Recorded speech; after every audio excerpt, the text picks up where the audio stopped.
Subscribe to StoryLab for more stories. Now, let's begin this one. Chapter 1. The Foundation. Julian Quick had built his life with the precision of a master architect. At 38, he owned Quick Solutions, a private security consulting firm that had grown from a one-man operation into a multi-million-dollar enterprise. His clients ranged from tech startups needing cybersecurity audits to wealthy families requiring comprehensive protection systems.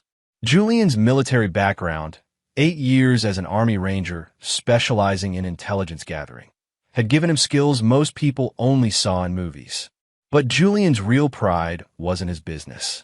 It was the family he'd built. He'd met Amber Harrell 6 years ago at a charity gala in downtown Seattle. She'd been a pharmaceutical sales representative, beautiful and charming, with honey blonde hair and green eyes that seemed to light up when she smiled. Julian had been immediately captivated. She'd told him about her difficult childhood in foster care, about dreams deferred and opportunities lost.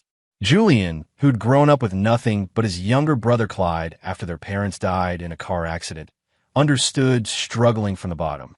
Their courtship had been whirlwind. 3 months of dating, a proposal at sunset on the Oregon coast, and a small wedding 6 months later. Amber had quit her job after the wedding, saying she wanted to focus on starting a family. Julian had been happy to provide for her. What was the point of success if you couldn't share it? Clyde had been Julian's best man. His younger brother by 4 years, Clyde had struggled to find his footing in life. Unlike Julian, who channeled their orphan childhood into discipline and achievement, Clyde had drifted, dropping out of community college, bouncing between jobs, racking up gambling debts. Julian had bailed him out more times than he could count. Last year, when Clyde had shown up at Julian's lakeside home with a black eye and a story about loan sharks, Julian had paid off $30,000 in debts and given Clyde a job at Quick Solutions doing basic IT work. "You're my only family," Julian had told him. "We stick together. Always." Clyde had cried and promised to change. For the past year, he'd seemed to finally get his life together. He showed up to work on time, stayed out of trouble, even started going to the gym. Julian had been proud. On this particular Tuesday evening in September, Julian stood in his home office overlooking Lake Washington, reviewing security proposals for a new client. The house was a contemporary masterpiece, floor-to-ceiling windows, an open floor plan, 5 bedrooms they'd intended to fill with children. Though after 4 years of marriage, Amber seemed increasingly reluctant to discuss starting a family. "Maybe we should wait until the business is more stable," she'd say. But Quick Solutions was pulling in $8 million annually now. How much more stable did it need to be? Julian heard the front door open downstairs. Amber's voice called out, followed by another voice, Clyde's. "Julian, we're home," Amber shouted. Julian smiled. Amber and Clyde had been spending more time together lately. They'd gone to lunch 3 times this month. Amber said she was trying to help Clyde meet someone, playing matchmaker. Julian appreciated her effort to build family bonds. He headed downstairs and found them in the kitchen, both looking flushed from the cold September air. "How was lunch?" Julian asked, kissing Amber on the cheek. "Great," she said, perhaps too enthusiastically. "We went to that new Italian place downtown. Clyde met a girl at the gym, and I was giving him advice." Clyde nodded, but his smile seemed forced. "Yeah, man, Amber's been really helpful." Something flickered in Julian's gut, not quite suspicion, but a familiar instinct from his Ranger days. The kind of feeling that had kept him alive in Afghanistan when something was off about a building before an ambush. But he pushed it down. This was his wife and brother, not enemy combatants. "That's great," Julian said. "Clyde, you staying for dinner?" "Nah, I've got plans. Actually, I need to grab some equipment from the garage for the Morrison install tomorrow." "Sure, I'll help you," Julian offered. 20 minutes later, Julian found himself in the temperature-control garage that housed his vintage motorcycle collection, a hobby Amber complained about but tolerated. Clyde was loading cable spools into his truck when his phone buzzed. He glanced at it, and Julian saw his expression change, a flash of something dark before Clyde composed himself. "Everything okay?" Julian asked. "Yeah, just the gym girl texted." Clyde pocketed his phone quickly. "Listen, Julian, I need to talk to you about something." Julian felt that instinct spike again. "What's up?" Clyde seemed to struggle with his words. Never mind. It's stupid. I'll figure it out." "Clyde, what's going on?" "It's nothing. Just thanks, man. For everything. You've always had my back." Julian studied his brother's face. Clyde looked guilty about something, but then again, Clyde often looked guilty.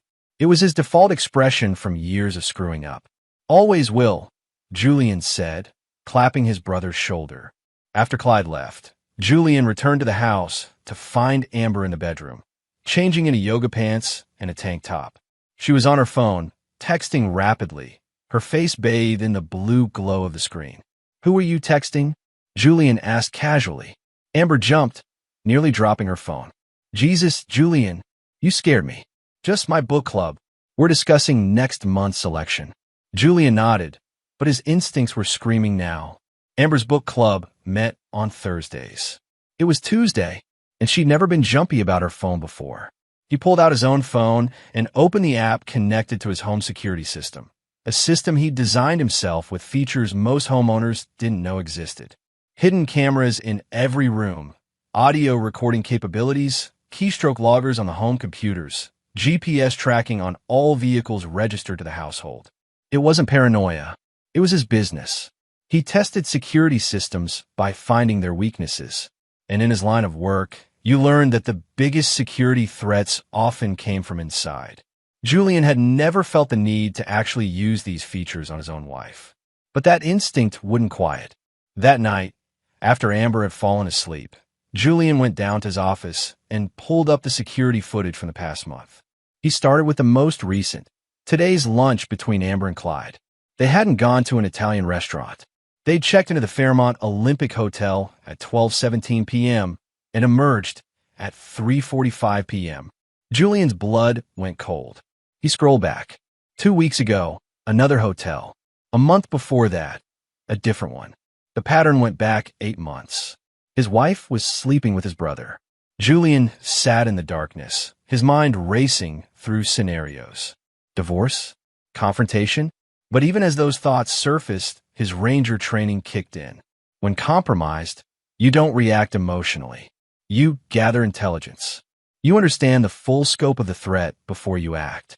He spent the rest of the night going through every file, every recording, every piece of data his security system had captured. By dawn, he'd pieced together a horrifying picture. The audio recordings revealed conversations about life insurance policies. Amber had taken out an $8 million policy on Julian 3 months ago. He'd signed the paperwork himself, thinking it was smart estate planning.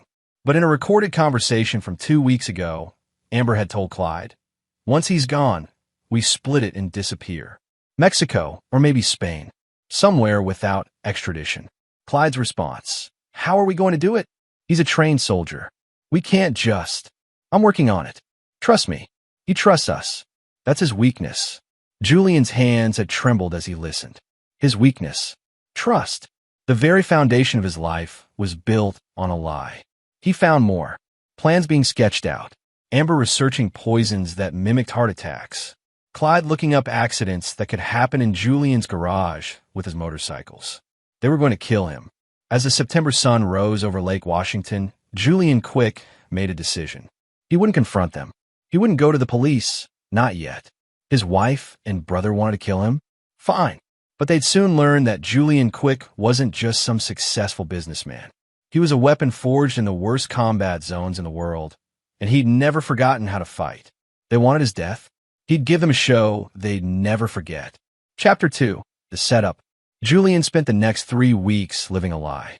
He smiled at Amber over breakfast, clapped Clyde on the back at work, and pretended everything was normal. But every moment, he was gathering information and preparing his countermove. He started by documenting everything.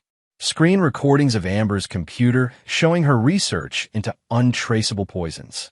GPS logs of their hotel visits. Audio recordings of their conversations. He created encrypted backups and stored them in 3 separate locations, a safe deposit box, encrypted cloud server, and with his lawyer, Lawrence Anthony, in a sealed envelope with instructions to open it if Julian died under suspicious circumstances. Lawrence Anthony was one of the few people Julian truly trusted. They'd served together in Afghanistan, and Lawrence had gone to law school after his discharge. Now he ran a boutique law firm specializing in asset protection and estate planning. Julian met with him at a coffee shop in Bellevue, away from prying eyes. "I need you to do something without asking questions," Julian told him, sliding the envelope across the table. "If I die in the next 6 months, you open this. You'll know what to do." Lawrence's weathered face, scarred from an IED blast that had killed 2 men in their unit, studied Julian carefully. "You in trouble. I'm handling it. Jules, if someone's threatening you." "I'm handling it," Julian repeated. "Trust me." Lawrence took the envelope. "You're one of 3 people who walked out of that valley with me in Kandahar. I've got your 6. Whatever this is." Julian also reached out to an old Army contact, Maurice Sanders, who now ran private investigations in Seattle. Maurice was a former intelligence analyst with a gift for surveillance and digital forensics. "I need eyes on 2 people," Julian told him, providing photos of Amber and Clyde. "Complete surveillance. Where they go, who they meet, what they do. I want to know everything." Maurice asked no questions. That was the thing about brotherhood forged in combat. Some loyalties transcended civilian concerns like privacy and legality. Within a week, Maurice reported back with disturbing news. "Your wife met with a guy named Ronnie Wallace 3 times, Maurice said, showing Julian surveillance photos. "Wallace is connected. East Seattle crew, mid-level player. Drugs, guns, the occasional violent favor for the right price. Your wife gave him an envelope in a parking garage. I couldn't get close enough to see the contents, but based on the thickness, it was either cash or documents." Julian studied the photos. Amber handing an envelope to a man who looked like every generic thug Julian had ever encountered. Shaved head, neck tattoos, dead eyes. "What's Wallace's specialty?" Julian asked. "He's muscle. Intimidation, assault, the occasional contract hit. Nothing sophisticated. Your basic blunt instrument." So they were escalating. Not content with poison or accidents, they'd hired help. Julian thanked Maurice and paid him in cash. Then he started planning the next phase. At work, Julian began making subtle changes. He promoted Penny Dalton, one of his senior security analysts, to VP of operations. Penny was sharp, in her mid-30s, with black hair typically pulled into a severe bun and eyes that missed nothing. She'd been with Quick Solutions for 4 years and had repeatedly proven her competence. "I'm grooming you to take over more of the day-to-day," Julian told her at his office. "I want to step back a bit, focus on the strategic side." Penny looked skeptical. "You're not a step-back kind of guy, Julian. Things change. I'm getting older, thinking about what comes next." "You're 38. Julian smiled. "Humor me." What he didn't tell Penny was that he was creating a succession plan. If things went sideways, Quick Solutions needed to survive. And he needed someone competent in place who could testify to his state of mind if things went to trial. At home, Julian began behaving differently, subtly, but deliberately. He started drinking more, just a glass or 2 of whiskey after dinner, enough that Amber would notice. He became forgetful, misplacing his keys, his phone. He complained about headaches, about feeling run down. "Maybe you should see a doctor," Amber suggested one evening, her voice dripping with false concern. "I'm fine," Julian said. "Just stress." He watched her eyes light up. She thought he was weakening, becoming vulnerable. Good. Julian also started carrying a small digital recorder in his pocket at all times. When Clyde came over for dinner one Friday night, Julian engineered a conversation. "You know, I was thinking," Julian said, pouring whiskey for the 3 of them. "Life's short. I want to make sure you both are taken care of if anything happens to me." Amber's hand tightened on her glass. "Julian, don't talk like that." "No, I'm serious. Clyde, you're my brother. I've updated my will. If I die, you get 1/3 of everything. The business, the house, all of it." Clyde looked physically ill. "Man, you don't need to. I want to." Julian raised his glass. "To family. The people who'd never betray you." The irony hung in the air like poison gas. Amber and Clyde exchanged a glance that Julian caught, a moment of guilt or perhaps recalculation of their plans. After they left that night, Julian reviewed the recording. He'd captured everything. The glances, the nervous energy, Clyde's stammered protests. It was all evidence of consciousness of guilt, as Lawrence would call it. 2 days later, Maurice called with urgent news. Wallace just purchased a CZ75 from a dealer I have tabs on. 9mm, suppressed. That's a hit kit, Julian. Whatever they're planning, it's happening soon. Julian felt his pulse quicken, not from fear, but from anticipation. The waiting was almost over. I need you to do something for me, Julian told Maurice. I need complete surveillance on October 18th. My house, multiple angles, audio and video. Hidden cameras, full coverage. Can you do it? What's happening October 18th? I'm going to give them an opportunity. And I need every second documented. Maurice was quiet for a moment. Jules, if you're setting up what I think you're setting up, you could just go to the cops now. With what we have, Aid. No cops. Not yet. I need them to commit. I need them to show their true colors on tape. This is dangerous. I've walked through minefields in Helmand Province. I can handle my wife and brother. October 18th was 3 weeks away. Julian chose that date carefully. It was Amber's 35th birthday.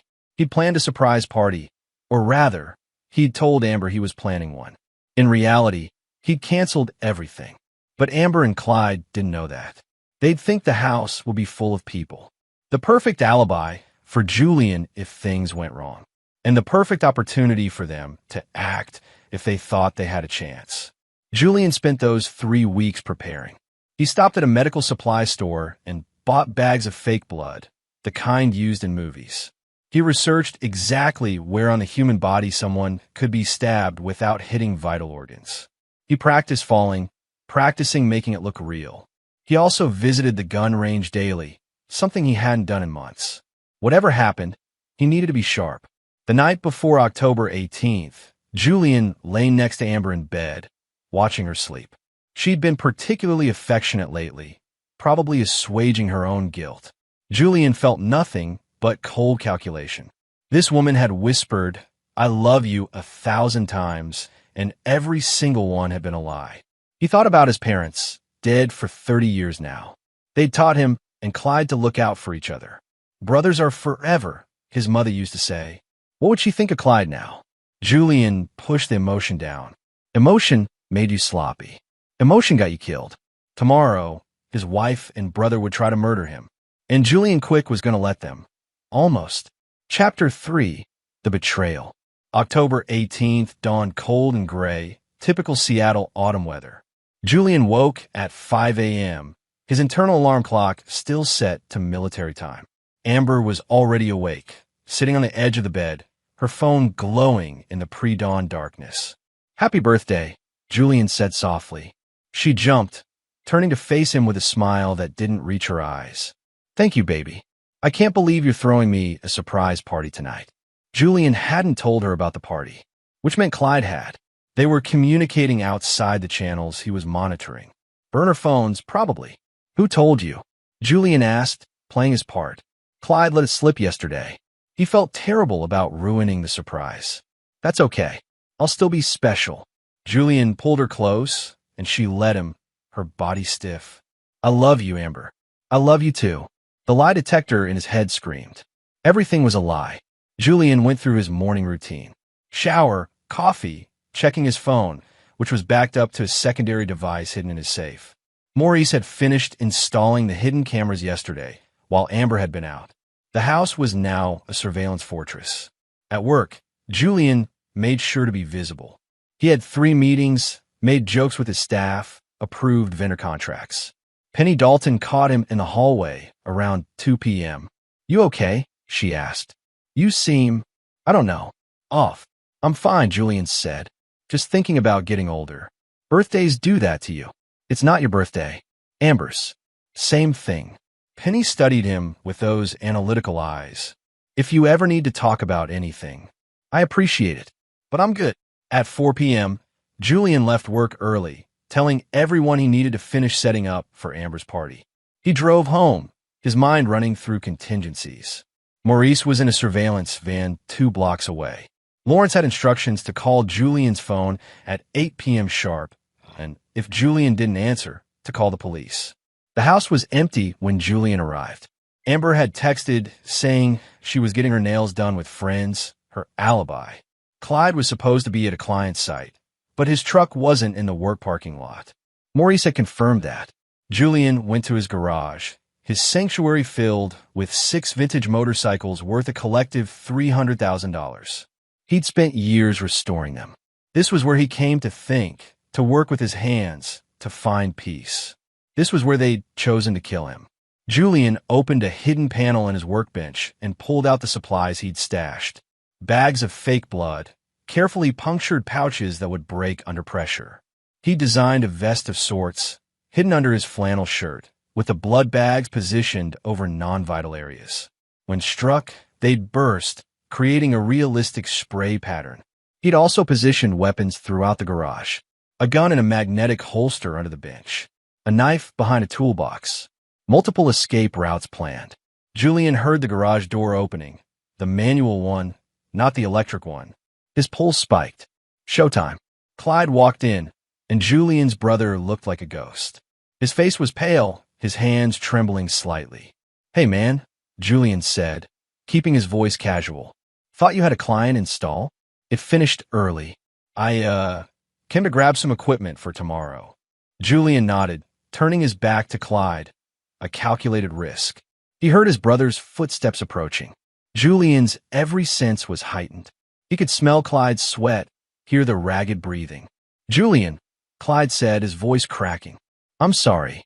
Julian turned just as Clyde pulled a knife from his jacket. But instead of a quick attack, Clyde hesitated. His hand shook violently. "I can't do this," Clyde whispered. "I can't." The garage door burst open. Ronnie Wallace strode in, the hired muscle Maurice had identified. And behind him, wearing a cold expression Julian had never seen, was Amber. "Jesus Christ, Clyde," Amber snapped. "Give me the knife." Everything happened in seconds. Amber grabbed the knife from Clyde's hand. Wallace moved to block the exit, and Amber lunged at Julian with shocking ferocity. Julian let her come. He'd trained for this. As the blade struck, he triggered the blood bags, feeling the warm liquid spray. He gasped, making the sound of a man being stabbed. Amber struck again, then again. Julian counted 12 strikes total, just like he'd overheard in those planning conversations weeks ago. Each strike hit the armored vest, the Kevlar plates he'd sewn in stopping the blade from penetrating. But the blood flowed freely, pooling on the concrete floor. Julian collapsed, controlling his fall, making it look convincing. He lay still, breathing shallow, his eyes half closed but still able to see. Amber stood over him, breathing hard, the knife dripping red. Clyde was against the wall, vomiting into a trash can. Wallace just looked bored. "Is he dead?" Amber asked. Wallace approached, checking for a pulse in a perfunctory way. Julian had slowed his heart rate through breathing techniques learned in Afghanistan. The thug nodded. "He's done." "Good." Amber dropped the knife. Wearing gloves, Julian noted. She'd thought of that. "Clyde, pull yourself together." "Ronnie, you know what to do." Wallace nodded. "Ransack the house. Make it look like a robbery. I'll leave some gang tags, make it look like East Side Crew." Amber turned to Clyde, who was still heaving. "Did you finish him?" Clyde, his voice hollow, 12 times. "He's done." Amber's voice was pure ice. "Perfect. I already signed the life insurance papers. $8 million. Wallace, when do I get my cut?" "After the investigation closes. The cops will rule it a burglary gone wrong. I'll sell this house next week, cash out, and we split everything. $2 million for you, the rest for Clyde and me." "Not enough," Wallace said. "I want 3. "Fine. Whatever. Let's just get out of here." They were heading for the door when Clyde stopped. "Amber, what about Julian? We can't just leave him." "He's dead, Clyde. Dead. Because of us. Because you couldn't pay your gambling debts and came crying to me. So that was it."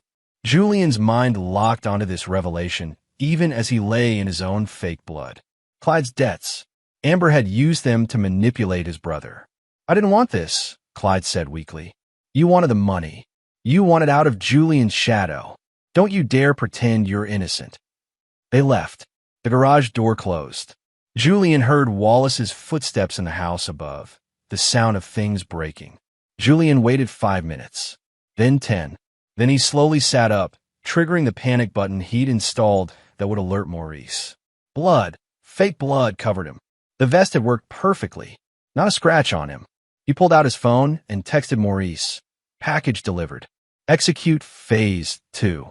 Then Julian Quick stood up, stripped off the bloody shirt and vest, and walked to a shower. He had work to do. By the time he emerged 20 minutes later, cleaned and dressed in fresh clothes, Maurice had arrived with his equipment. They reviewed the footage together. Every word, every action, Amber's cold calculation, Wallace's mercenary professionalism, Clyde's weak protest, all of it captured in 4K resolution from 6 different angles. This is enough for the police, Maurice said. Attempted murder conspiracy, solicitation of murder for hire. They'll all go away for life. No, Julian said quietly. Not yet. Jules, what are you planning? Julian looked at the screens, showing his wife at home, probably already calling her friends to establish her alibi. Clyde was at a bar, drinking heavily. Wallace had disappeared into the city's underbelly. They wanted me dead. They wanted my money, my life, everything I built. So I'm going to give them exactly what they planned for, but not the way they expected. Meaning Julian Quick is dead, and the man they tried to kill is about to become their worst nightmare. Chapter 4. The Resurrection. The Seattle police arrived at Julian Quick's house at 9:47 p.m., responding to an anonymous 911 call reporting gunshots and screams. They found the front door ajar, the house ransacked, and massive amounts of blood in the garage. No body. Amber Quick arrived home at 10:15 p.m.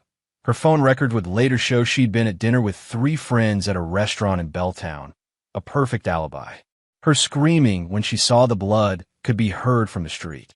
Neighbors reported it sounded genuine. Clyde Quick was found at McGarvey's bar in Fremont by police at 11:30 p.m. He was incoherently drunk. When informed of his brother's apparent murder, he collapsed. The investigation that followed was textbook. Detective Penny Dalton, no relation to Julian's employee, despite sharing a name, led the case. She was a 15-year veteran of Seattle PD's homicide unit, known for her methodical approach. What Detective Dalton found was a mess. Signs of forced entry, blood spatter consistent with multiple stab wounds, security footage mysteriously corrupted for the exact window of time when the crime occurred. Unusual, but not unheard of in burglaries targeting security experts. Financial records showing Julian Quick had recently updated his life insurance policy for $8 million, with his wife Amber as the primary beneficiary. Without a body, though, they couldn't rule a homicide. Julian Quick was listed as missing, presumed dead. What Detective Dalton didn't know was that Julian Quick was watching her investigation unfold from a safe house in Ballard, a neighborhood in northwest Seattle. The safe house belonged to Maurice Sanders and was registered under a shell company. Julian had been planning this hideout for weeks. The cops are looking at Amber hard. Maurice reported 3 days after the murder. But without a body or weapon, and with her alibi, they've got nothing. They question Wallace based on his connection to her. Somebody saw the meeting, but he's got an alibi too. He was at a fight club in Tacoma, dozens of witnesses. Julian nodded, studying the police reports Maurice had obtained through his contacts. Everything was going according to plan. What about Clyde? He's a wreck. Hasn't been to work. Stays in his apartment, drinks, cries. If he's acting, he's damn good at it. Julian felt a flicker of something. Not quite pity, but a ghost of the brotherhood they'd once shared. He pushed it down. Clyde had made his choice. Phase 2, Julian said. I need to move money. Over the next week, Julian Quick, or rather, the ghost of Julian Quick, began systematically dismantling his old life and building a new one. Using credentials and accounts he'd established before the murder, he started moving assets. Quick Solutions was put into a trust controlled by Penny Dalton, his employee. She'd received an encrypted email, supposedly from Julian's lawyers, explaining that in the event of his death or disappearance, she was to take operational control. The email contained codes and information only Julian could have known. His personal accounts were trickier. Banks froze assets belonging to missing persons. But Julian had prepared for this. He'd established offshore accounts months ago, slowly moving money in small increments that wouldn't raise red flags. By the time he died, he had $4 million in untraceable cryptocurrency and offshore accounts. The house, the cars, the physical assets, those would go to Amber eventually, once Julian was declared legally dead. But that process took 7 years in Washington state. Julian didn't plan to wait that long. He set up surveillance on all 3 of his would-be killers. Morris's team, 2 former military operators who asked no questions, rotated shifts, documenting every movement. What they found was illuminating. Amber Quick was playing the grieving widow perfectly. She wore black, cried at appropriate times, and cooperated fully with police. But when she thought she was alone, her behavior changed. She met with lawyers about expediting Julian's death declaration. She browsed real estate websites, looking at properties in Spain and Mexico, non-extradition countries, just as Julian had heard her planning. Clyde, by contrast, was genuinely falling apart. He quit showing up to work and was eventually fired. He drank heavily, and Morris's surveillance caught him multiple times standing on the Aurora Bridge at night, staring down at the water below like he was contemplating jumping. Ronnie Wallace was the most interesting. He kept going about his criminal business as usual, but Morris's deep dive into his background revealed something valuable. Wallace had a daughter, Melody Carver, from a previous relationship. 12 years old, living with her mother in Tacoma. Wallace sent child support every month, regular as clockwork, and visited every other weekend, despite his estrangement from the mother. Even monsters had pressure points. 2 weeks after his death, Julian made his first move. He created an untraceable email account and sent Amber a message. "I know what you did. I'm watching." He didn't sign it, didn't give any details, just enough to plant a seed of paranoia. Amber's reaction, captured on surveillance, was immediate. She called Clyde, panicked. They met at a parking garage, the same one where she'd handed money to Wallace weeks before. Morris's team had planted audio devices in Clyde's car. The recording was gold. "Who the fuck sent this?" Amber's voice was shrill, cracking. "I don't know. Maybe it's the cops, trying to trick you. The cops don't know anything, unless you told them something. I didn't say anything. I swear. What about Ronnie? Did he run his mouth? Wallace doesn't talk to anybody. That's why you hired him." Silence. Then Amber, "Maybe it's just some random troll. People do that to crime victims." But her voice betrayed her doubt. Julian sent a second message 3 days later. Julian suffered. "Did you think about that while you watch him bleed?" This one broke something in Amber. Surveillance caught her smashing her phone against the wall of her bedroom, screaming at the empty house. She bought a new phone the next day. For Clyde, Julian's approach was different. Clyde was already drowning in guilt. Julian needed to push him over the edge. He waited until 2 a.m. on a rainy Thursday night. Clyde was passed out drunk in his apartment in Capitol Hill. Julian, wearing a disguise of a hoodie, face mask, and gloves, broke in silently. His ranger training made it easy. He stood over his sleeping brother for a long moment. Clyde looked terrible, gaunt, unshaven, dark circles under his eyes. He was mumbling in his sleep. I'm sorry. Julian placed a single item on Clyde's nightstand. The knife Amber had used, the one they'd thought was covered in Julian's blood. Julian had retrieved it before leaving the garage. He cleaned off the fake blood and left only one thing, a message scratched into the handle. Brother. Then he left as silently as he'd come. Clyde found the knife the next morning. His screaming woke the neighbors. When police arrived, they found him catatonic, clutching the knife, rocking back and forth. He's alive, Clyde kept saying. He's alive. He's alive. He's alive. The police took him to Harborview Medical Center for a psychiatric evaluation. They kept the knife as evidence, but forensics would find nothing useful. Julian had made sure of that. While Clyde was hospitalized, Julian made his third move. He sent Ronnie Wallace a package. Inside was a single photograph. Melody Carver, Wallace's daughter, walking home from school.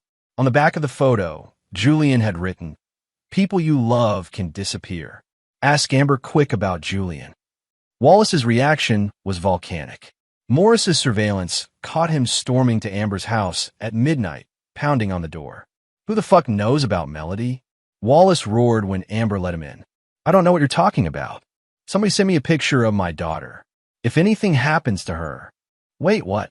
Who sent it? You tell me. Is this some kind of game? You trying to squeeze me out of my cut? Ronnie, I swear, I don't know anything about this. Their argument devolved into threats and accusations. Morris's team captured all of it. When Wallace left, he looked shaken. The first time Julian had seen the man display actual fear.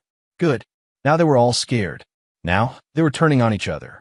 But Julian wasn't done. Not by a long shot. Chapter 5. The Trap Titans.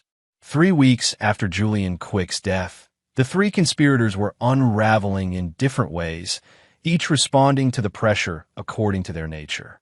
Amber had hired private security, a two-man team from a company that wasn't Quick Solutions. They followed her everywhere, checked her house daily for intruders, monitored her phones. She'd stopped sleeping in her bedroom, instead crashing on the couch in the living room with all the lights on. The surveillance equipment Maurice had planted caught her talking to herself, spinning paranoid theories about who was tormenting her. The police noticed her behavior too. Detective Dalton brought her in for a second interview. Mrs. Quick, Dalton said, her voice professionally sympathetic, we've noticed you've hired security. Are you concerned about something? Shouldn't I be? My husband was murdered. Allegedly. We haven't found a body. There was blood everywhere.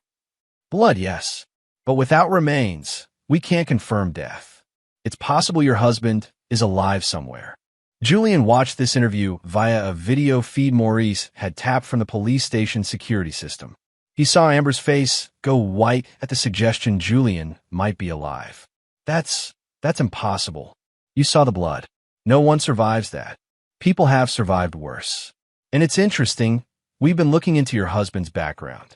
Military special forces, extensive survival training. If anyone could fake their death and disappear, it would be someone like Julian Quick. Amber's hands trembled. Are you accusing me of something, detective? Just stating facts, ma'am. We're also interested in your relationship with a man named Ronnie Wallace. You met with him several times before your husband's disappearance. I don't know anyone named Ronnie Wallace. We have surveillance footage of you handing him an envelope in a parking garage. That wasn't me. You must be mistaken. Detective Dalton slid a photo across the table. Clear as day. Amber handing Wallace the envelope. That's not me, Amber insisted. The interview went nowhere legally. Amber lawyered up immediately, but it accomplished Julian's goal. Amber knew the police were circling. The walls were closing in. Clyde was released from psychiatric hold after 72 hours with a prescription for anti-anxiety medication and a recommendation for therapy. He didn't fill the prescription. Instead, he went to a gun store and tried to buy a pistol. For self-protection, he told the clerk. The background check flagged him due to his recent psychiatric hold. No gun. Morris's team watched Clyde return to his apartment empty-handed, shoulders slumped. That night, Clyde called Amber. We need to confess, Clyde said, his voice dead. We need to tell them everything. Are you insane? We'll go to prison for life. Julian's alive. I know he is. He's fucking with us, Amber. And he's going to keep fucking with us until we break. Or until he kills us. Julian is dead. You're having a mental breakdown. The knife, Amber. It appeared in my apartment. How did it get there if Julian's dead? Someone is messing with you.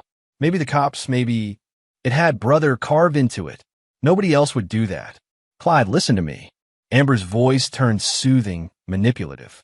You're sick. You're seeing things. Let me help you. You made me do this. Clyde screamed. You said we just make it look like an accident. You said no one would get hurt. Then you stab him yourself. 12 times. Lower your voice. I'm done. I'm going to the police tomorrow. I'm telling them everything.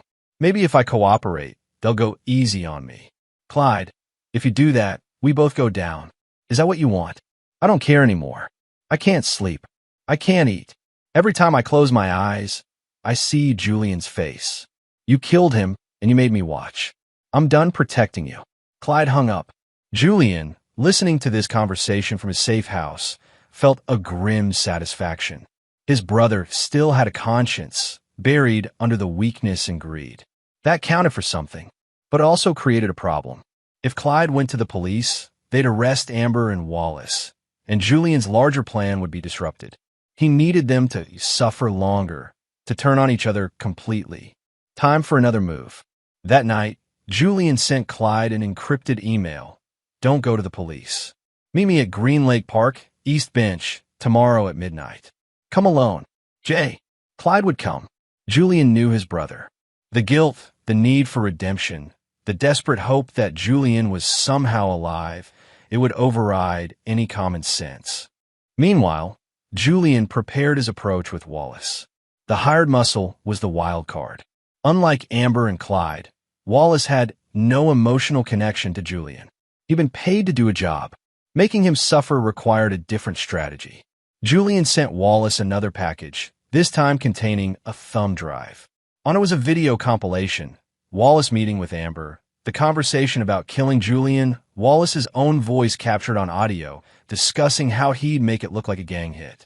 The message with the video was simple: this goes to the police in 48 hours unless you do exactly what I say. Wallace's response was predictable. He called Amber immediately. "We got a serious fucking problem," Wallace growled. "Somebody recorded us. All of it. The planning, the job, everything. That's impossible. How could? I don't care how. The point is, somebody has evidence that could put us away forever. What do they want? I don't know yet. They said they'd contact me." "This is Julian," Amber said, her voice cracking. "I know it is. He's not dead. He's doing this. Lady, I saw the body myself. Your husband bled out on that garage floor. Did you check for a pulse? Did you make sure?" Wallace paused. "I checked. He was dead," but his voice betrayed uncertainty. Julian, listening to this call, smiled. Even Wallace was starting to doubt. The next night, Julian went to Green Lake Park. It was a popular spot during the day, but at midnight, the jogging paths were empty. He arrived early, scoping the area, making sure Clyde hadn't brought police. Clyde showed up alone at 12:05 a.m., shaking so badly he could barely walk. He sat on the designated bench, looking around frantically. Julian emerged from the shadows, wearing dark clothes and a baseball cap pulled low. In the dim light, his features were obscured, but Clyde would know him anywhere. "Jules!" Clyde's voice cracked. "Is that? Oh God, you're alive. You're really alive. Did you think I'd be that easy to kill?" Julian's voice was cold, unrecognizable as the warm brother Clyde had known. Clyde started crying. "I'm sorry. I'm so fucking sorry. I didn't want to do it. Amber, she said you'd never know. That we'd just take some money and you'd never find out. Then it turned into this plan, and I wanted to back out, but she said if I didn't help, she'd tell you I'd stolen from the company, and you'd hate me, and—" "Stop." Julian's command cut through Clyde's babbling. "You had 100 chances to tell me the truth. 100 chances to be a brother instead of a traitor. You chose her over me. I know, and I hate myself for it. Just, please, can we go to the police? Can we fix this? Fix it." Julian laughed bitterly. "You stabbed me 12 times. Or watch while Amber did. There's no fixing that. Then what do you want? Why did you ask me to come here?" Julian stepped closer. "I want you to understand what you've lost. We survived our parents' death together. We built each other up when the world tried to tear us down. You were my brother, Clyde, the only family I had. And you sold me out for money and a woman who was using you." Clyde was sobbing openly now. I know what I've lost. I think about it every second." "Good, because you're going to keep thinking about it. You're not going to the police. You're not confessing. You're going to live with what you did. Jules, please. If you go to the police, I'll disappear, and they'll never find enough evidence to convict Amber. She'll get the insurance money, and she'll disappear too. Is that what you want? For her to win after everything?" Clyde shook his head mutely. "Then here's what you're going to do. You're going to stay close to Amber. You're going to wear this." Julian tossed a small device, a microphone disguised as a shirt button. "You're going to record every conversation, every plan, every word. And when I have enough evidence to bury both of you and Wallace, then we'll go to the police. But on my terms. Understand? You want me to rat on Amber? I want you to help me destroy her. It's the only way you ever get redemption. It's the only way you're anything other than the man who murdered his brother. Clyde picked up a device with shaking hands. If I do this, will you ever forgive me? Julian was silent for a long moment. No, but maybe you'll be able to forgive yourself. He turned to leave. Jules, Clyde called out. For what it's worth, I'm glad you're alive. I'm glad I didn't actually kill you. Julian didn't respond.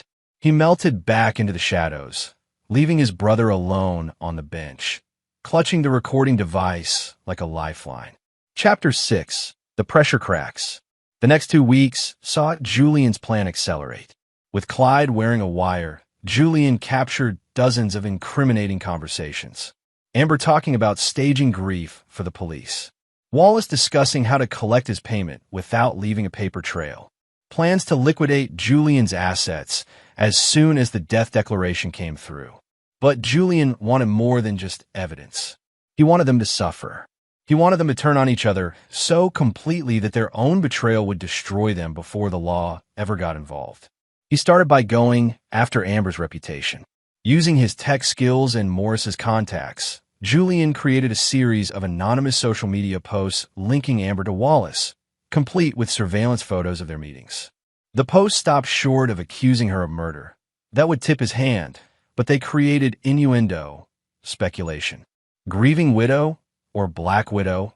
One post asked, showing Amber meeting with Wallace 2 days before Julian's disappearance. The posts went viral in Seattle's true crime community. Within days, news outlets picked up the story. Detective Dalton called Amber in for a third interview, this time with clear suspicion. The court of public opinion seems to think you're involved in your husband's disappearance, Dalton said. People online are cruel, Amber replied, but her composure was cracking. They're asking why a happily married woman was meeting with a known criminal. Can you explain that? Already told you. I've never met that man. Mrs. Quick, we have you on video. Multiple times. Your denials are making you look worse. Amber's lawyer, a sharp-dressed man named Wesley Wilkerson, intervened. Unless you're charging my client with something, we're done here. They left, but the damage was done. Amber's perfect victim image was shattered. At the same time, Julian targeted Wallace's livelihood. Using information Maurice had gathered, Julian reported Wallace's illegal activities to the FBI, anonymously, with detailed evidence. Gun trafficking, extortion, drug distribution. Not the murder for hire. Not yet, but enough to put heat on Wallace. Within a week, Wallace found himself under federal surveillance. His usual income streams dried up as clients got spooked. He couldn't work, couldn't earn, and his daughter's mother started calling, demanding child support payments he couldn't make. Wallace reached out to Amber, demanding his payment for the Julian Quick job. You said you'd have the money by now. Wallace snarled in a recorded phone call. The insurance company is investigating. I can't access anything until they close the case. Then figure something out. I'm bleeding over here. I don't have any liquid assets. Everything's tied up. You better find a way. Because if I go down, you're coming with me. I've got insurance of my own, recordings, evidence. You fuck me over, and I'll make sure the cops know everything. The alliance was fracturing. Perfect. Julian's final move in this phase targeted Clyde's last remnant of stability. His brother had started seeing a therapist, a woman named Joyce Snyder, a licensed counselor specializing in trauma. Clyde was trying to work through his guilt without confessing to the crime. Julian paid Joyce Snyder a visit, not as himself, but as Detective William Macias from Seattle PD, complete with a fake badge Maurice had created. Ms. Snyder, Julian said at her office, I need to talk to you about a patient of yours. Clyde Quick. I can't discuss patients without a warrant. This is about a murder investigation. Julian Quick. We believe his brother Clyde may have information about the crime, possibly involvement. Anything he's told you could be crucial. Joyce hesitated. Even if I wanted to help, patient confidentiality protects perpetrators of crimes. If Clyde confessed to you that he committed murder, you have a legal obligation to report it. He hasn't confessed to anything, but he's talked about it, about guilt, about his brother's death. Joyce's face betrayed her. She had heard something. Ms. Snyder, people's lives might be at stake. If Clyde knows something and doesn't come forward, more people could get hurt. You have a moral obligation here. Julian left her his card, a fake number that went to a burner phone. 2 days later, Joyce called, her voice heavy with conflict. If I tell you what Clyde said, it stays confidential, right? I don't have to testify. I just need information to pursue other leads, Julian assured her. Nothing on the record. Joyce told him everything. Clyde's guilt over watching someone die. His fear that she'll kill me next. His repeated statements that I deserve to go to prison. It was everything Julian needed to confirm his brother's state of mind. Clyde was one push away from complete breakdown. So Julian pushed. He sent Clyde a package containing a single item. Their father's watch, the one Julian had been wearing the night of the attack. It was covered in dried blood. Fake blood, but Clyde wouldn't know that. The note said, "Time's running out. They're planning to kill you next. Jay." When Clyde opened the package, Morris's surveillance caught him having a full panic attack. He called Amber immediately. He knows. Julian knows you're going to kill me. What are you talking about? He sent me his watch, the one with his blood on it. He knows you're planning to get rid of me. Clyde, I'm not planning anything. You're paranoid. You got rid of Julian for the insurance money. How long before you decide you don't want to split it?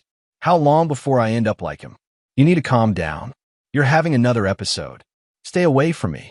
Clyde screamed. I swear to God, if you come near me, I'll tell the police everything. I'll destroy both of us before I let you kill me. He hung up. Amber called Wallace immediately. Clyde's losing it. He's going to crack and bring us all down. Then maybe we need to silence him, Wallace said coldly. What do you mean? You know what I mean. One more accident. This time, make sure there's actually a body. Amber was quiet for a long moment. Then how much? Another $1 million. I don't have it yet. Figure it out. Or I'll take care of both of you and collect from your estate myself. Julian listened to this exchange with cold satisfaction. They were going to try to kill Clyde, which meant Julian had to protect his brother while simultaneously using him as bait. The trap was almost complete. Just a few more moves, and Julian Quick would have everything he needed to destroy the people who tried to destroy him. But first, he needed to make sure Clyde didn't actually die in the process. Chapter 7. The Bait. Julian Quick sat in his safe house, surrounded by monitors displaying live feeds of his enemies. Amber pacing her living room, phone pressed her ear. Clyde passed out drunk in his apartment. Ronnie Wallace counting cash in a dingy Tacoma warehouse. All of them trapped in webs of their own making, with Julian as the spider pulling the strings. But now came the dangerous part. The part where Julian stepped out of the shadows and put himself at risk. Clyde was the key. His brother had become the liability that Amber and Wallace needed to eliminate, which meant Clyde was also bait for drawing them into a final, documented confrontation that would give law enforcement everything needed for prosecution. Julian called Detective Penny Dalton, his former employee, not the Seattle PD detective, though the name similarity had caused some amusing confusion. She was running Quick Solutions now, and Julian trusted her completely. I need you to do something, Julian said over an encrypted line. And I need you to not ask questions until afterward. Jules, Penny said, everyone thinks you're dead. Where are you? What's going on? I'm alive, as you can hear. But I need you to trust me. Can you do that? After everything you've done for me? Of course. I need you to reach out to Amber. Tell her you've been going through my business accounts and found evidence of embezzlement. What kind of evidence? Make it up. Say Clyde was stealing from the company, and I discovered it. Say you found emails between me and Clyde where I threatened to press charges. Make it sound like Clyde had a motive to want me dead. You're setting up your own brother? I'm setting up evidence that gives Amber a reason to go after Clyde. Trust me, Penny. I'll explain everything once this is over. Penny agreed, though Julian could hear the skepticism in her voice. The next day, she called Amber and delivered the fabricated story. Amber's response, recorded by Morris's team, was immediately suspicious.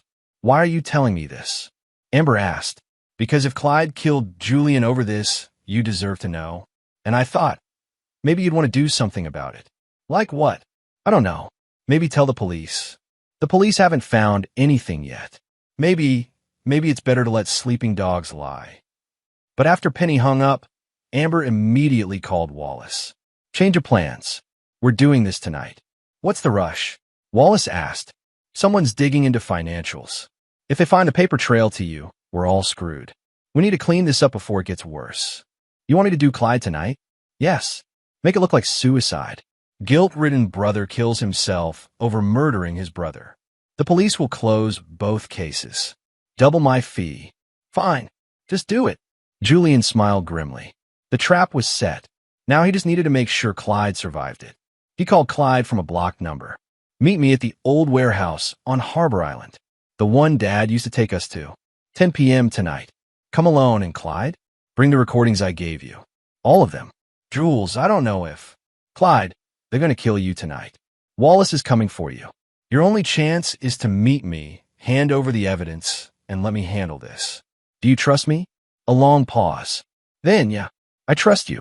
Harbor Island was an industrial area south of downtown Seattle, full of container yards and abandoned warehouses. The building Julian had chosen was one his father had worked in as a longshoreman years ago, before the accident that killed him.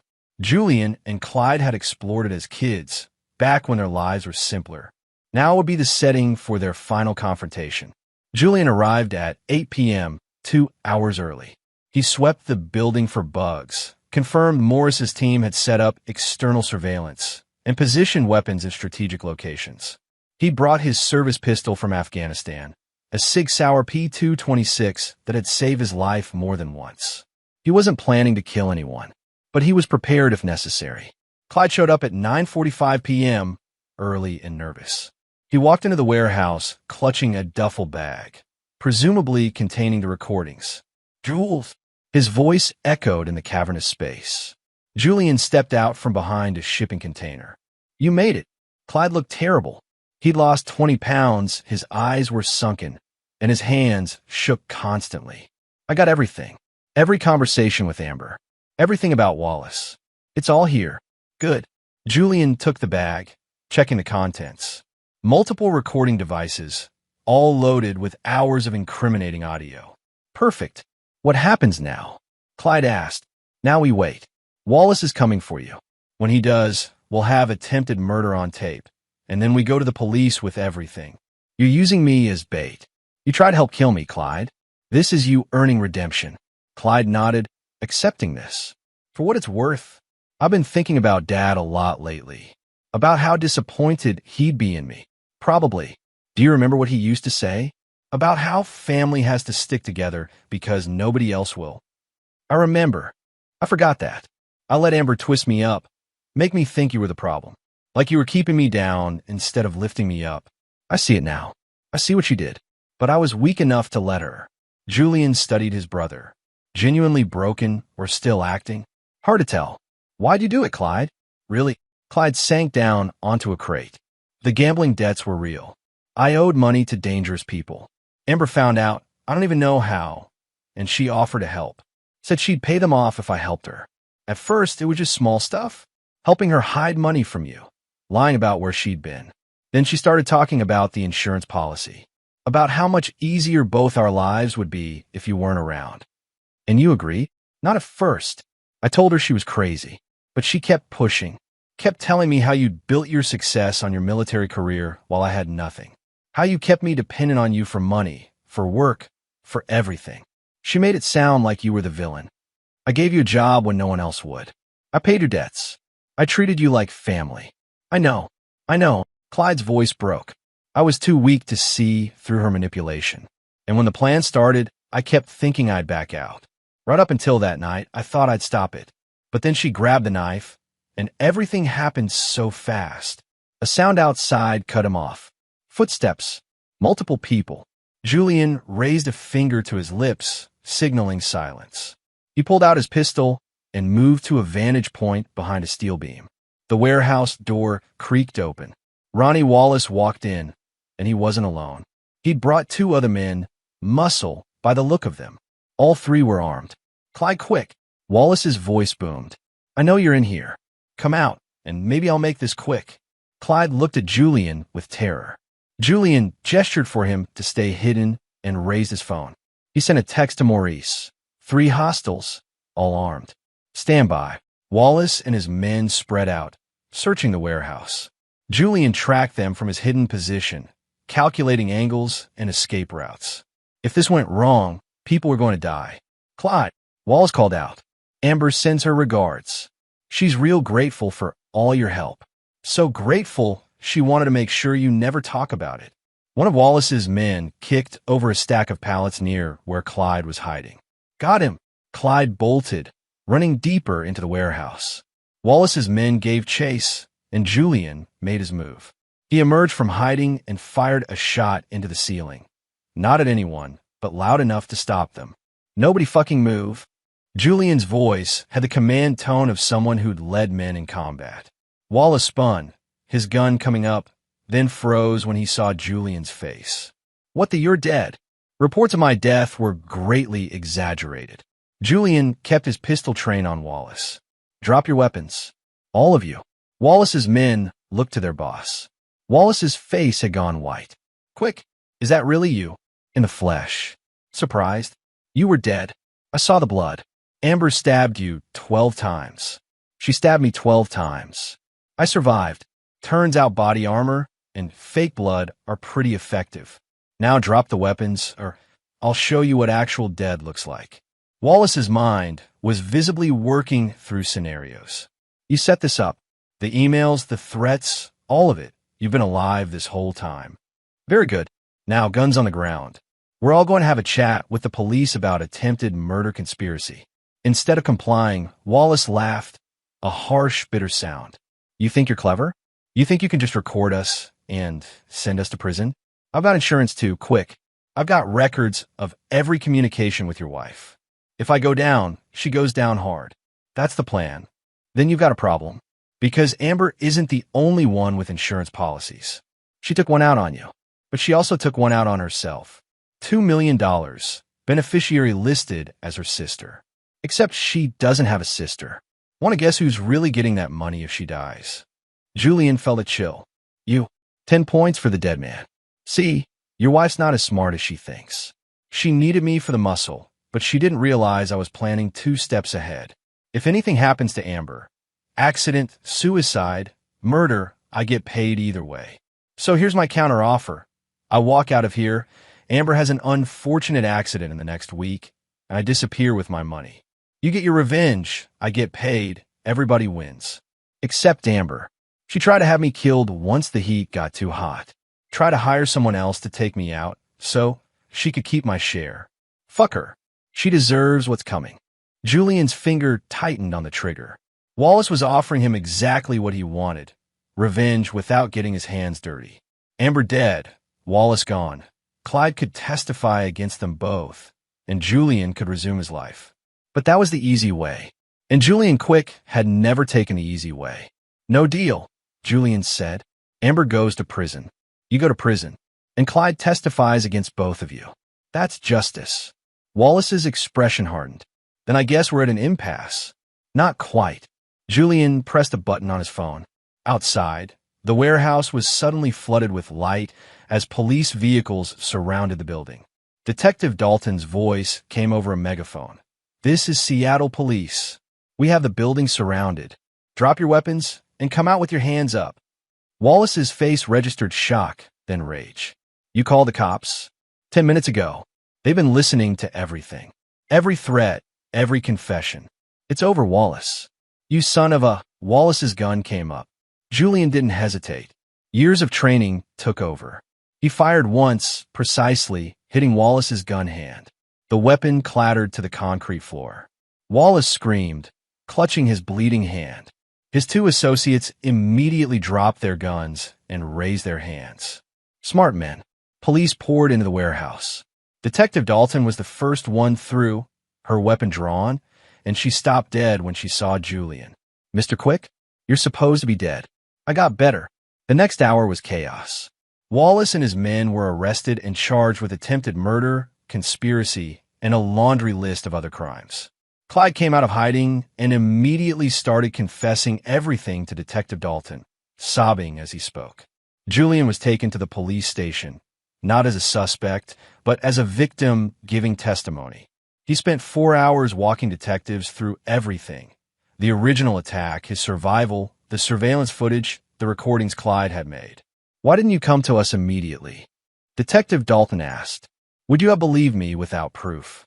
Wealthy businessman claims his wife tried to kill him, but has no evidence except his word. "I needed ironclad documentation. You could have died. Wallace could have killed your brother tonight. I had backup. And besides, I've survived worse odds in Afghanistan." By dawn, the police had enough evidence to arrest Amber. They found her at the house, packing a suitcase, apparently planning to flee once Wallace had finished with Clyde.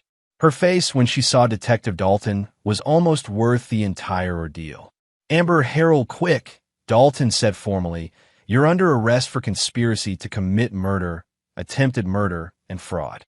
Amber's mask finally cracked completely. "This is Julian's fault. He drove me to it. He was controlling, abusive. Ma'am, we have you on video discussing how to kill your husband for insurance money. We have audio recordings of you coordinating with Ronnie Wallace. We have testimony from your co-conspirator. You've been in prison for a very long time." As police led Amber away in handcuffs, she locked eyes with Julian. "I loved you once," she said, "before you became this cold, calculating person." Julian shook his head. "No, you didn't. You saw a meal ticket. You saw someone you could manipulate and use. You never knew me at all. And whose fault is that?" Amber spat. "You were always working, always building your precious business, never home. What did you expect me to do? Not try to murder me. That would have been a good start." They took her away screaming threats and accusations. Chapter 8. The Aftermath. The trial of Amber Quick, Ronnie Wallace, and Clyde Quick became Seattle's most sensational case in years. The media dubbed it the life insurance murder plot, and coverage was relentless. Julian testified on day 3 of the trial. He walked the jury through everything: the discovery of the affair, the surveillance footage, the attack itself. He demonstrated how the fake blood and body armor had worked, showing the vest he'd worn with the Kevlar plates and bladders. The prosecution played the audio recordings. Amber's voice: "I already signed the life insurance papers. $8 million. Wallace: tell cops a burglar did it." Clyde's numerous recorded conversations with Amber, including her instructions to make sure he's actually dead this time. The defense tried to paint Julian as a paranoid control freak who'd fabricated the entire scenario. Amber's lawyer, Wesley Wilkerson, argued that Julian had created the illusion of an attack to frame his innocent wife and brother. "Mr. Quick has extensive military and intelligence training," Wilkerson argued. "He has the skills to manipulate audio, stage scenarios, and create false evidence. How do we know any of this is real?" But the prosecution had too much. Expert witnesses verified the authenticity of the recordings. The fake blood had been tested and confirmed to be theatrical prop blood, not human blood, meaning Julian's account of faking his death was true. Security footage from hotels showed Amber and Clyde's affair. Financial records showed Amber's payments to Wallace. The CZ-75 Wallace had purchased, with Julian's blood, real blood this time, from a sample Julian had provided to prove he was alive, was found in Wallace's possession. The jury deliberated for 6 hours. Guilty on all counts. Amber Quick: attempted murder, conspiracy to commit murder, insurance fraud. Sentence: 25 years to life. Ronnie Wallace: attempted murder, 2 counts, Julian and Clyde. Conspiracy to commit murder, weapons charges, racketeering. Sentence: 30 years to life. Clyde Quick received a lighter sentence due to his cooperation and his clear coercion by Amber. The prosecution acknowledged he'd been manipulated and that his remorse was genuine. He was convicted of conspiracy to commit murder and got 10 years with possibility of parole after 7. The day of Clyde's sentencing, Julian visited him in jail. They sat across from each other in the visitor's room, separated by plexiglass. "I'm sorry," Clyde said, and this time Julian believed him. "I know I keep saying it, but I mean it. I destroyed our family." "You did," Julian agreed. "But you also helped me bring them down. That counts for something. Will you ever forgive me?" Julian thought about this seriously. "I don't know. Probably not fully. But when you get out, if you stay clean and actually make something of yourself, maybe we can find a way to be brothers again. Different brothers than we were, but brothers nonetheless." Clyde nodded. tears streaming down his face. "I'll do better. I swear it. You'd better. Because this is your only chance. Screw up again, and I'm done with you forever." They talked for another hour about their childhood, about their parents, about the path that had led them here. When Julian left, he felt something he hadn't felt in months, a tiny seed of peace. Penny Dalton, his employee, officially took over as CEO of Quick Solutions. Julian retained ownership, but stepped back from day-to-day operations. He'd realized during his time in hiding that he'd been too consumed by work, too focused on building an empire at the expense of actually living. "You're sure about this?" Penny asked when they made it official. "I spent 8 weeks living in a safe house, watching my enemies destroy themselves," Julian said. "It gives you perspective. I don't want to spend my life working 80-hour weeks anymore. I want to travel, to live, to figure out who Julian Quick actually is when he's not building security systems or planning revenge." "Fair enough. But stay available for consulting. This is still your company. Always." Detective Dalton, the cop, not his employee, closed her investigation with an unusual press conference commendation. "Mr. Quick showed extraordinary courage and intelligence in bringing his attackers to justice," she said. "While we never recommend civilians conduct their own investigations, the evidence he gathered was instrumental in securing these convictions." Privately, she told Julian, "You're lucky you didn't get yourself killed. Or someone else killed." "I'm aware," Julian said. "But sometimes you have to take risks to get justice. Just don't make a habit of it. Next time, come to us first." "There won't be a next time. One attempted murder is enough for one lifetime." The insurance company initially refused to pay out Julian's policy, since he wasn't actually dead, but agreed to cover his therapy bills and security upgrades after his lawyer Lawrence Anthony threatened a lawsuit for their failure to properly vet Amber's fraud. "You know what the ironic thing is?" Lawrence said over drinks after the trial. "Amber would have gotten away with it if she'd just divorced you." "The thought crossed my mind," Julian admitted. "She'd have gotten half of everything in a divorce. Instead, she tried for all of it and ended up with nothing but a prison cell. Greed makes people stupid. That it does." Chapter 9, New Beginnings. 6 months after the trial, Julian Quick stood on the deck of his lake house, watching the sunset paint the water in shades of orange and pink. The house had been thoroughly debugged, the security system upgraded, and most importantly, every memory of Amber had been removed. New furniture, new paint, a fresh start. He wasn't alone. Maurice Sanders stood beside him, holding a beer. "You ever think about how close you came to actually dying?" Maurice asked. "Every day," Julian admitted. "If I'd miscalculated the angle of that vest, if one of those 12 strikes had hit a few inches differently, I'd be dead. If Wallace had been smarter, if Amber had been more careful, if 100 things had gone wrong. But they didn't. They didn't." Maurice raised his beer. "To survival." "To survival," Julian echoed, clinking bottles. They stood in comfortable silence for a moment. Then Maurice said, "I got a job offer. Private security for a tech CEO in Silicon Valley. Big money, but it means leaving Seattle. You should take it." "Yeah? You're not going to try to hire me for Quick Solutions. I'm stepping back from the business, remember? Besides, you deserve a big payday after everything you did for me. I'll write you a recommendation that'll make you look like James Bond." Maurice laughed. "Appreciate it, brother." The friendship forged in combat zones had survived even this bizarre civilian adventure. Some bonds were unbreakable. Lawrence Anthony came by later that evening with final paperwork. The life insurance company settled. "They're paying you $1 million for emotional distress and pain and suffering. Not bad for technically not dying." Julian signed the papers. "Put in the trust we set up." "The one for Clyde?" "Yeah. When he gets out, he'll need a fresh start. That'll give him something to build on if he's serious about changing." Lawrence studied Julian.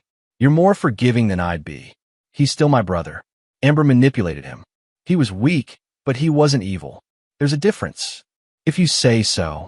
The money and trust for Clyde was conditional. He had to maintain sobriety, hold a legitimate job, and stay out of trouble. If he failed any of those conditions, the money would go to charity. Julian had learned that enabling Clyde's bad behavior had been part of the problem. This time, his brother would have to earn his redemption. Penny Dalton called with business updates regularly, but Julian found he didn't miss the day-to-day stress of running the company. Instead, he'd started teaching a course on security consulting at the University of Washington.